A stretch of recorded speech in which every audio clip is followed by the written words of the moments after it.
Man, a lot of stuff's been going down this week. Luckily, the boat stuck in the Suez Canal, the Taiwanese boat, got unstuck, and trade's moving, everything's going, which is great because I was reading on the news that they were saying like it would have cost us a lot of money if it were to gone on a couple more days, more so than it already was. It would have been a real catastrophe, and I was like, huh. But I'm sure whenever somebody's losing a lot of money in that way, somebody else is probably making a lot of money in another. You know what I mean? I'm pretty sure somebody was making some money off that. Um, but anyways, moving on, something that happened recently in LA that I was like, whoa, okay, like they're starting to take action is against the homeless problem here in LA that I had been talking about in an earlier episode is here in Los Angeles. If you've been up in like Westlake, like over at Echo Park, they have a big, or they had a big encampment or just a bunch of camps along the lake or pond, whatever you want to call it, of a bunch of homeless people. And like a lot of these homeless people were like younger people. They were more uh, like in their like 20 to 30 range. They weren't necessarily people like really old or like necessarily what you expect to see as a homeless person, but they kind of turned into like a hippie community with the people that lived around the area and stuff, and it was very like liberal, like, oh yeah, it's all good. But there started being a lot of cases, or a few cases of people getting attacked or raped or drugs, all these things were just getting out of hand. So Eric Garcetti was like, hey, we got to put an end to this. And the LAPD went in and they arrested like 182 homeless people at Echo Park. There was like a huge like protest and all this crazy shit went down. Definitely worth looking into. But it's just crazy to see that, how there were people that were actually defending the homeless, saying, hey, this is a good thing, keep it how it is. I'm like, yeah, can't you see that shit's going south? And yet people have it in their mind that, no, this is like how I see it, this is what it is. Like it's just crazy to see how much people like are so in love with their ideology that they just can't see sometimes what the reality of a situation is. They just, I don't know. But I mean, I guess they're optimistic or whatever. Kudos to them for that. Don't really know why that is, but hey, I'd love to see some of those homeless just move over to Garcetti's house, so then he starts moving his ass a bit more, because there's the freeways are still complete trash. Like I said, when you go off onto Sunset from like the exit onto Hollywood Boulevard on Sunset, it's like complete trash. Getting onto Sunset, any of the exits are complete trash. Just go down there. It's ridiculous. I mean, the fact that I haven't caught a disease from walking by that shit just proves that I don't need the vaccine for COVID. But going into some interesting stuff is the sanctions that have been going on with China. Like it's very cool to see the U.S., Europe, seeing a lot of countries start really taking note that what China's doing with, for the people who don't know, they're in Xinjiang. Sorry, I went to Xinjiang, so I think this one's just called Xinjiang, but it's on the far west side of western province of China, and they have basically concentration camps where they're putting Muslims in and killing them, and they're re-educating them, as they say, and just doing all these terrible things. And I mean, a lot of people have spoken out about it, and now countries are putting sanctions on China because of this. And I mean, China's just retaliating by putting sanctions on us. But I mean, hey, like I'm glad that we're willing to take one, for the team, because this is not okay. I mean, that's one positive, out of this whole thing. But I mean, I wonder what's gonna happen. Like, are we gonna get involved? How are we gonna stop what's going on? Because it's happening, and I can't see it stopping without there being intervention, because China they want to control everything, and they want to control the narrative and what they want people to think, how they want them to think, what they want them to think.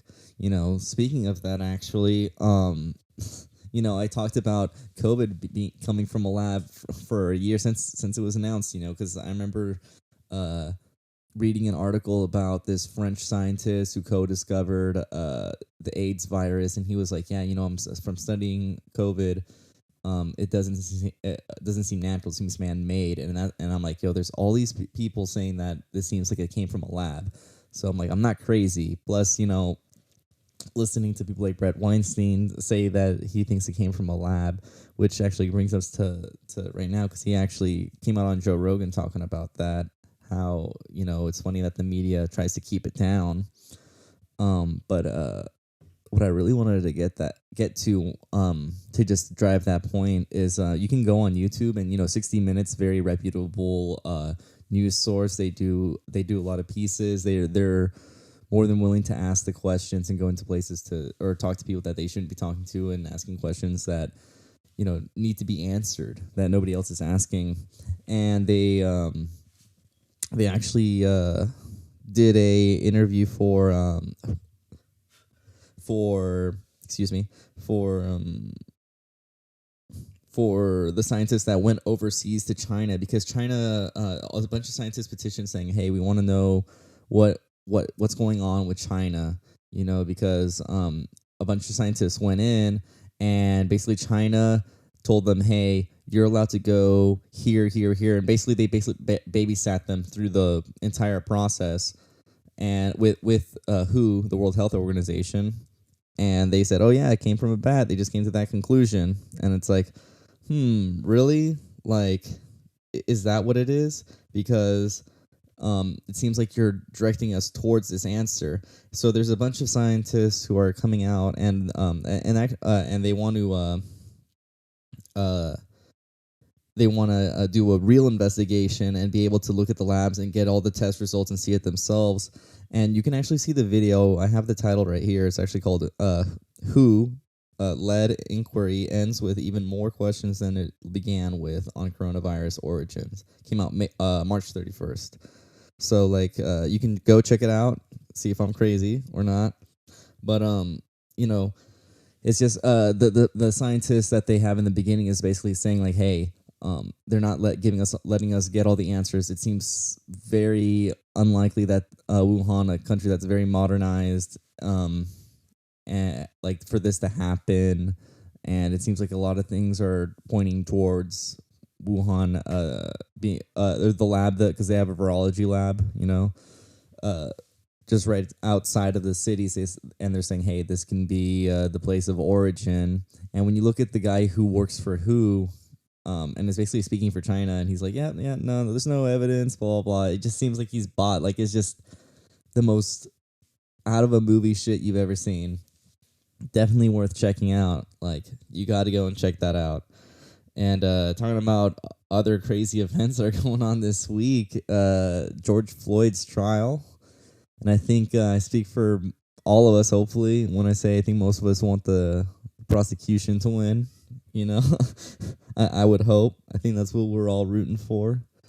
Um, and I think people are going to be surprised by the results of the trial, because when you look at the trial, he's facing 3 charges. I think 2 of them, one of them's like what is it, second degree murder and second degree manslaughter, and one other one. But I know that one of them is saying that he had premeditated it, which he didn't do. There's no way he knew like that when he got the call he was gonna meet up with George Floyd and then kill him.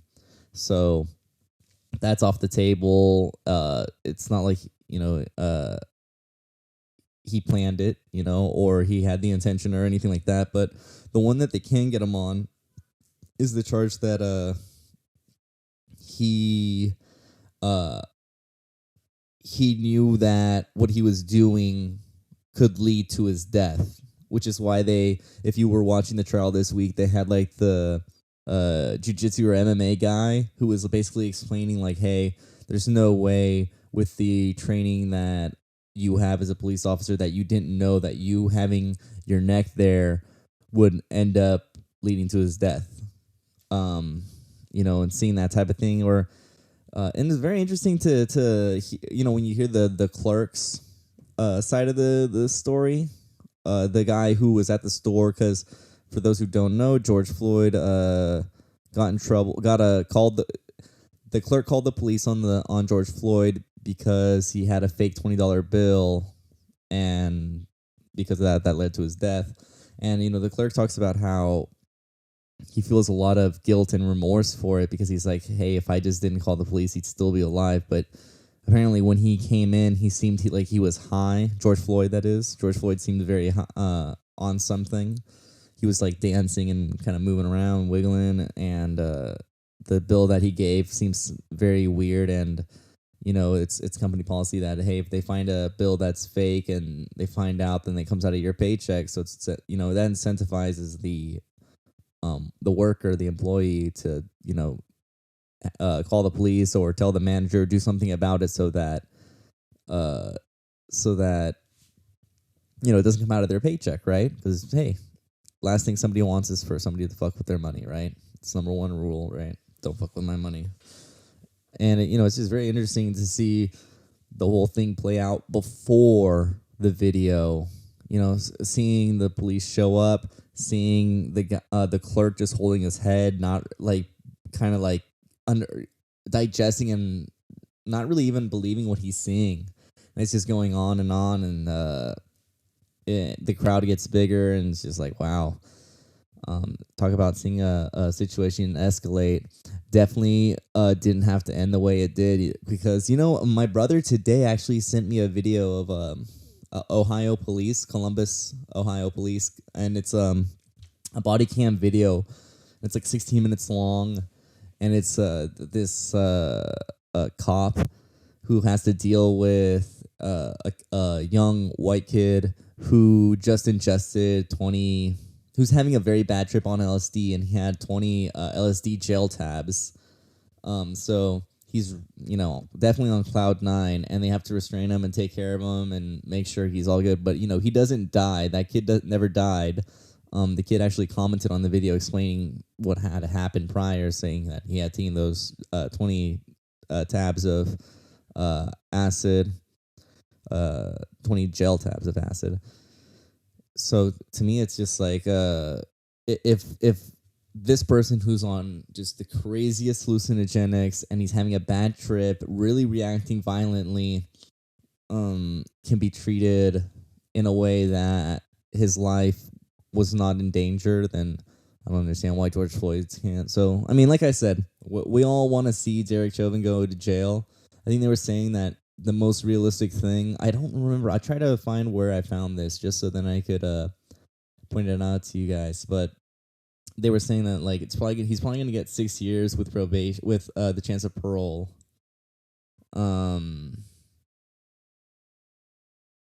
Or was it like, yeah, 6 years with the chance of parole, yeah. So it's like, yeah, he's probably going to do like 6 years and that's it. I'm really curious, because to me it's like,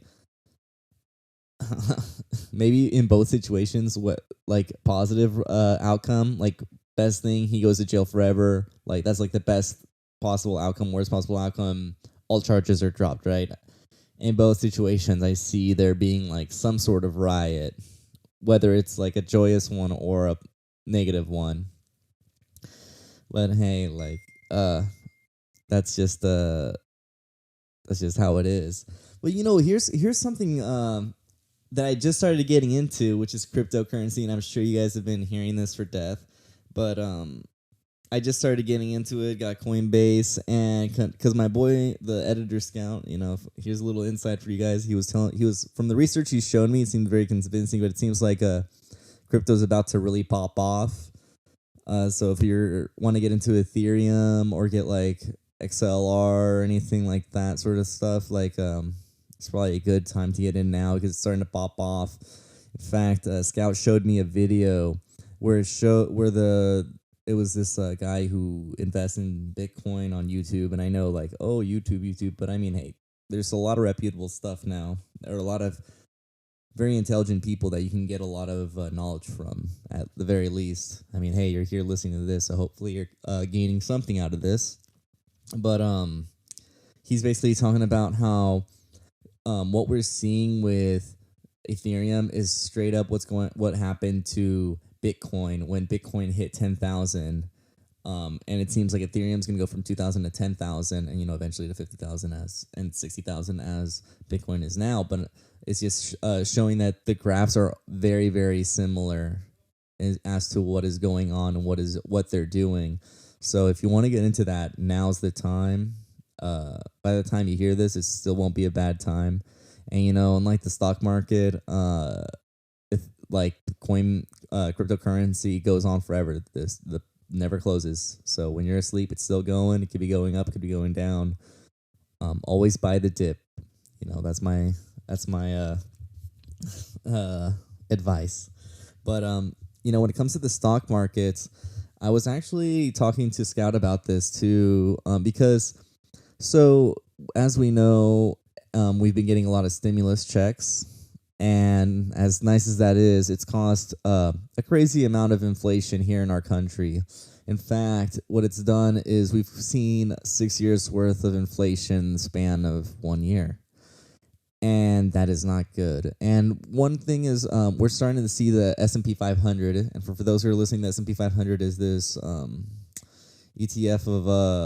it's a stock that basically is an accumulation.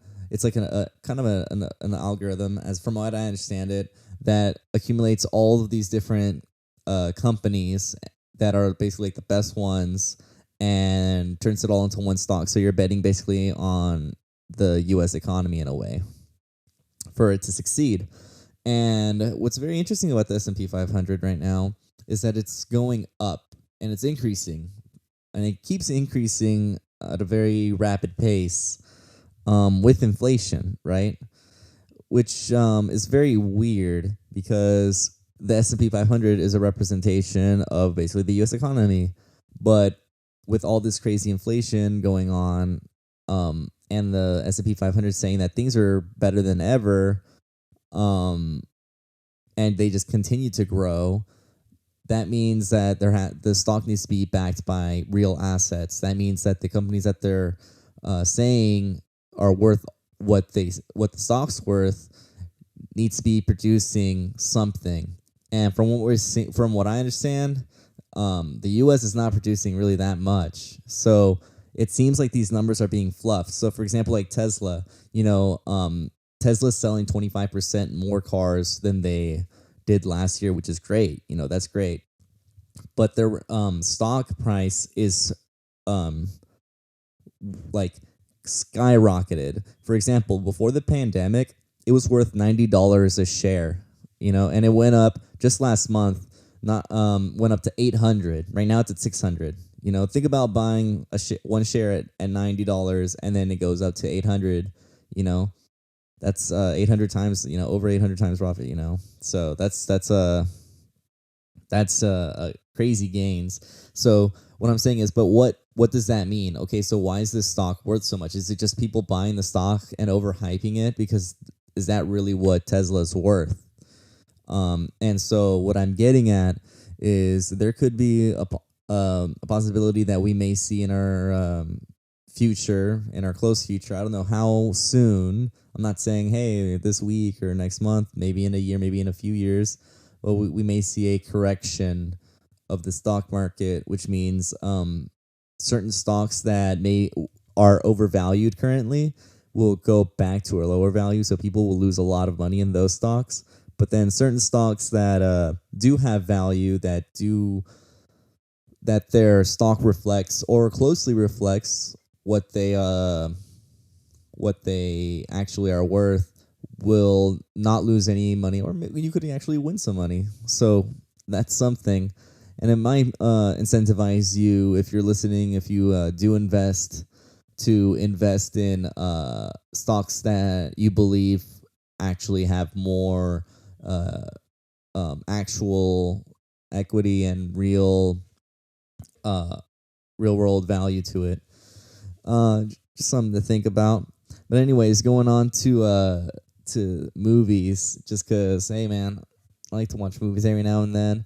A nice little movie I saw that came out last year. It stars Pete Davidson as like a troubled child that or teen or adult. He's an adult. Yeah, now he's like a 26-year-old or 27-year-old in this movie, but he lost his dad at a young age, and it kind of stunted his development. At the age that he lost him at. So he's a stay-at-home kid and everything, and then it's also starring Bill Burr, who plays a firefighter. Who Pete Davidson's character, his dad was a firefighter, the one that passed away, and so then you can see how that causes a little bit of conflict. How the new person who's gonna come into his life is also a firefighter and getting with his mom.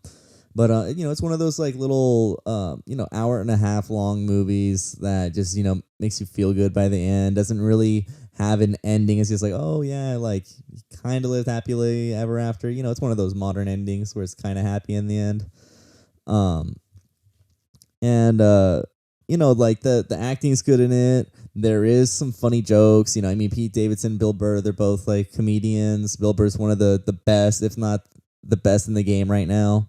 But he's definitely one of the best of all time. But he's great in the role. He's very Bill Burr in it. If you're a fan of his, you know what that means. And then would I say it's a recommendation? Yes, I would recommend it. If you're like, hey, I got an hour and a half, I'm just chilling, I ain't got really much to watch, something that's like feel good but also fun. Yeah, why not? Put it on. You'll enjoy it. And you know what's something in that movie that I really liked as a message is, one thing that's very frowned upon in our country is drug use. Whether it's cocaine, heroin, LSD, marijuana still. And in this movie, the father, as a spoiler alert, the father of Pete Davidson, you find out actually used cocaine. He was a cocaine user, but the one thing you take away before you find that out is that he was a really good guy. He was always one of those like, I go in first, and if I even hear there might be somebody in there, I'm going in there. And so he was just like a hell of a guy, but hey, he used cocaine, and like that didn't interfere with his job. And I think that's something, we gotta kind of see is like, don't get me wrong, hey, it can definitely lead you down the wrong path, but there are people who can handle it and manage it. And I think seeing a movie like that kind of helps kind of desensitize or just take away the fear of what we've grown up to believe from media, from years and years of being indoctrinated by, drugs are bad, right? Even though, hey, yeah, anything's bad depending how much you have, but I mean, I've never done cocaine. I'm not a uppers guy. Already have a lot of energy, so I like things that chill me out. Alcohol, weed, but I also like psychedelics, so that's fun. But yeah, it's just that's another reason to watch it. I feel like my dad, because my dad always says, "Oh yeah, I like a movie because why? Because of its message." And this is one of those movies where I'm like, "Oh yeah, you know why I like this movie? Because of its message." I'm like, "Oh shit, I'm getting old now." But one other movie before we close out this podcast that I saw is on HBO. If you've got HBO, check this out. It was actually I enjoyed it. Was what is it? Godzilla versus King Kong, or King Kong versus Godzilla, one or the other, but it's on HBO. Just came out the end of the month of March.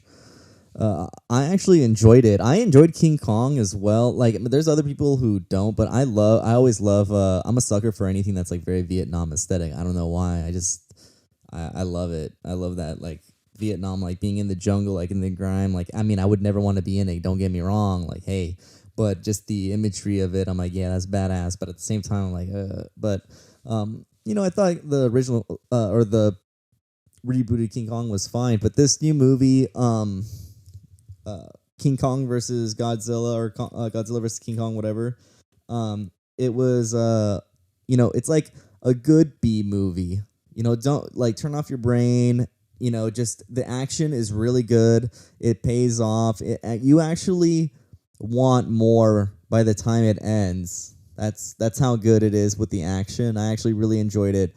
Now, when it comes to the human aspect, you get like basically kind of three perspectives. You get like the perspective of like the people who were in the Godzilla movie, the people who were in the King Kong movie. So you have like the people who like Kong, the people who like um uh Godzilla, and then of course, as any Godzilla movie, you get the evil corporation. Who, spoiler alert, they made Mecha Godzilla to replace Godzilla.